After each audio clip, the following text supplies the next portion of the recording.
আল্লাহ রাব্বুল আলামিন নবী আলাইহিমুস সালাতু ওয়াস সালামকে ডাক দিয়ে বলে, নবী আমার, আপনি আপনার উম্মতদেরকে জানায় দেন, ইয়া আইয়ুহাল্লাযীনা আমানু। আল্লাহ তাআলা ডাক দিয়ে বলে, ও আমার ঈমানদার বান্দাগণ, একটা বিষয় খুব ভালো করে খেয়াল করবেন। আল্লাহ তাআলা কিন্তু ঈমানদার বান্দাদেরকে ডাক দিয়ে বলছেন, হে আমার ঈমানদার বান্দাগণ। আল্লাহ তাআলা কিন্তু বলেন না ইয়া আইয়ুহাল কাফিরুন, হে কাফের বান্দাগণ বলছে, বলে নাই ইয়া আইয়ুহাল মুনাফিকুন, হে মুনাফিক বান্দাগণ, আল্লাহ সেটাও বলে নাই।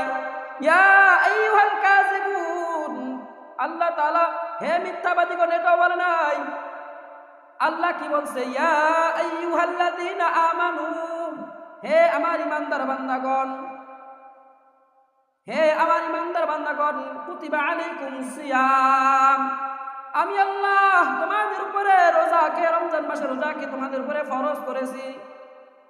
কামা কুতিবা আলাল্লাযীনা মিন ক্বাবলিকুম, যেমনি ভাবে তোমাদের পূর্বপুরুষদের উপরে আমি আল্লাহ তাআলা রোজা ফরজ করেছিলাম। কেন, কিসের জন্য আল্লাহ তাআলা আমাদের উপরে রোজা ফরজ করেছেন? লাআল্লাকুম তাত্তাকুন, যাতে করে তোমরা রমজান মাসে রোজা থেকে সমস্ত প্রকার হারাম কাজ থেকে, সমস্ত প্রকার মাসিয়াত থেকে, সমস্ত প্রকার অশ্লীলতা থেকে, সমস্ত প্রকার সুদ ঘুষ হারাম থেকে, জেনা থেকে, ব্যভিচার থেকে মুক্ত হয়ে পাক সাফ হয়ে মুত্তাকি হইতে পারো, আল্লাহ ওয়ালা হইতে পারো। এই জন্য আল্লাহ তাআলা আমাদের উপরে রমজান মাসে রোজাকে ফরজ করেছেন। সুবহানাল্লাহ। তাহলে আমাদের উপরে রোজাকে আল্লাহ তাআলা কি করেছেন? ফরজ করেছেন। আল্লাহ তাআলা আমাদের উপরে রোজাকে কি করেছেন? ফরজ।